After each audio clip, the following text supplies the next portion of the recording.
I'm Kronicz, representing the most extreme wrestling. Here with your Raw review. You know, Raw kicked off and John Cena came out. And he did a little rap.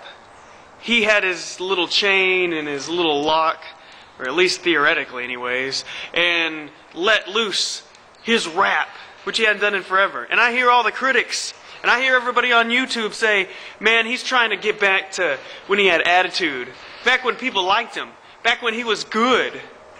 Like he's making this long stretch to go back to his thugonomics or whatever. But you know what? I don't see it as a problem. It's not like it's much different than it ever has been. I mean, he's still a rap soldier, or whatever he is. He's like a Superman rapper guy. You know, I don't even care. Because his gimmick, when he first started, you know, it was just John Cena. But then there was a Halloween show, and I'll never forget it. Because John Cena went from just being some guy in shorts, in actual wrestling shorts, and not like his cut-off shorts or whatever, to, on Halloween, he dressed up as a white rapper. And he did all this rapping and stuff, and he was rapping to Stephanie McMahon in her smoking hot, low-cut black shirt before she made out with Eric Bischoff. And he, you know, it's pretty funny. But the thing was, he didn't quit doing it. He kept doing it week after week, and it never went away. And I was like, wait, he just transformed into a character overnight, and it was a joke, but now it's not, and it's supposed to be serious? You know, I never really cared about John Cena's gimmick, but he was always, you know, a hard worker and everything. And I mean, you got to respect that. Even though I still boo him every time I see him, but, you know, deep down inside, I got a little bit of respect for a guy who dresses up in shorts and 9-year-olds cheer for and does the stupidest move ever. Even though Five Knuckle Shuffle is much like the People's Elbow is still much more badass. People my age can still cheer at that. I cannot cheer at the Five Knuckle Shuffle. Let's move on. Next it was Punk and Morrison. Honestly, I gotta be honest. I love Morrison, but I fell asleep during this match, so I cannot comment on that. Next it was Kofi Kingston and Del Rio. Kofi Kingston obviously is the Intercontinental Champion. One of my favorite belts. I love the design of it. I'm glad that it's still around and hasn't changed like some of the other belts. Oh my God, some of the other belts. We'll get to that in a minute. But Del Rio, since when was he a Raw superstar? Whatever. It's just that they're pushing him, you know, and regardless if he's on SmackDown or Superstars or Raw, it doesn't matter. See, they're going to put him on. And, they're just trying to build him up for WrestleMania, you know? And that's just what's going to happen. It doesn't matter what show he's on. I guess they're not doing the huge competition with Raw and SmackDown because they're just letting people come back and forth. You know, if they're a big superstar, they get to come over whenever they want to regardless. Oh, I did miss something. John Cena, he was rapping about The Rock, right? And just like I said on my last video, The Rock wasn't going to be at Raw. I was right. I didn't have any insider news or anything. I was just making an educated guess. Because, I mean, it's pretty obvious that when The Rock says he's back forever and he's never going to leave, that he's completely full of shit, like I said. So that was that. Then there was Bella, the Bella twins, versus Eve and Gail Kim. I honestly didn't watch this match. I did kind of, like, go through it. And even though I love Gail Kim, and you gotta love Eve, and, oh my God, looking so good. But I honestly just couldn't pay attention. Then it was time. It was time to see Sting coming into the WWE. And I was right again, just like in my last video. It wasn't Sting. Are you insane? No. It was The Undertaker. You can see The Undertaker in the video. And just like everybody knew, The Undertaker came out and then Triple H came out. Now, people in the audience really seem to not be into the fact that Undertaker didn't talk. The Undertaker came out and you could tell he wasn't going to talk. The way he came out, he was just kind of, he wasn't acting like the dead man, being all stiff and everything. He just looked like one of those old westerns where they come out and they just stand there with their gun, you know, in their holster. And just like when Triple H came out, it was like the other guy coming out, like the bad guy or whoever he's going to face, and they just stood there and they didn't say anything, just like in the movies. And then Triple H, you know, kind of pulls out the gun, you know what I mean, and the Undertaker just kind of shoots him dead. Now, of course, that's not what happened move-wise, but in the promo, that's kind of the way it happened.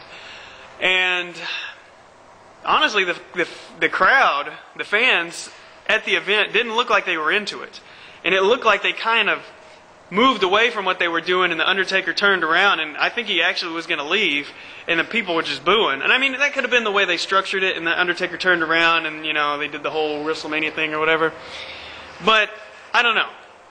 It just kind of looked like you could tell that they were like, wait, this isn't working. We got to add a little bit more.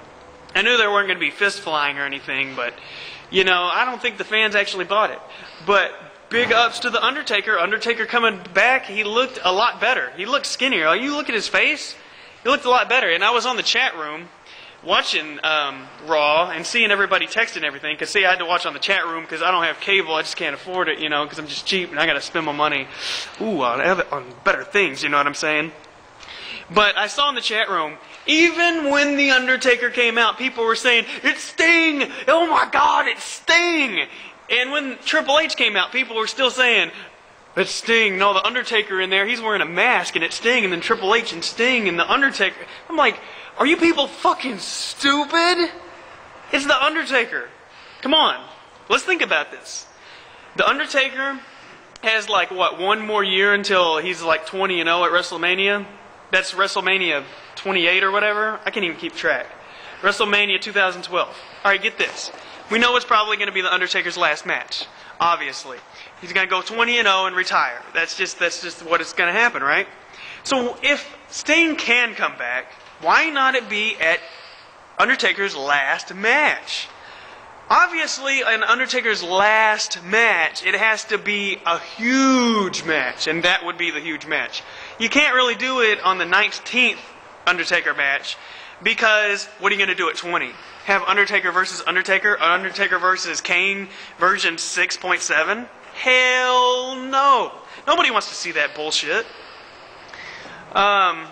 So yeah, you are just going to have to go that way.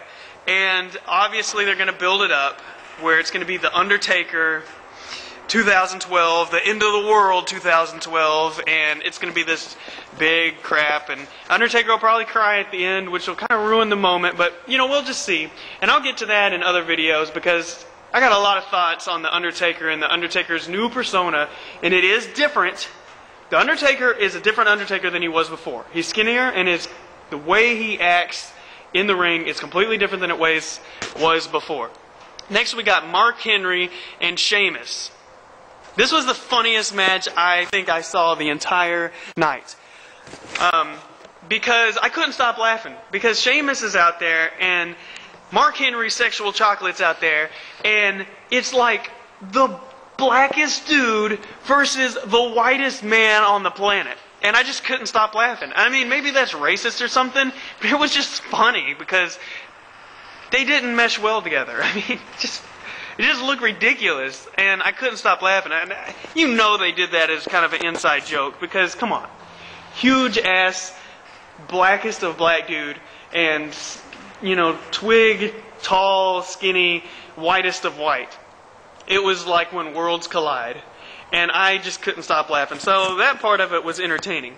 Then we had the conversation with Jerry Lawler and Michael Cole. Obviously, they're going to have a match at WrestleMania. I think I predicted that already. All right, let's see how much time I got left. All right, I don't have very much time at all, so I got to go really fast before I hit the 10-minute mark. I only have to go to the 10-minute mark because my camera shuts off at 10 minutes, and it's not because of YouTube. I could go longer if I wanted to on YouTube. But The Miz and Cena versus Gabriel and Slater.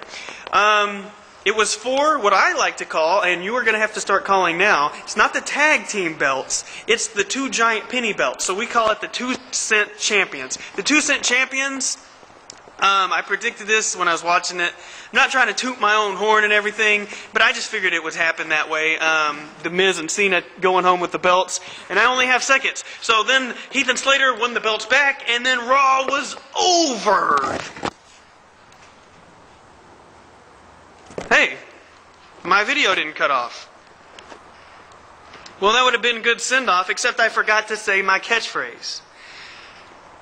Eventually, some time, some place, somehow, you and everybody else will all get hooked on Kronicz.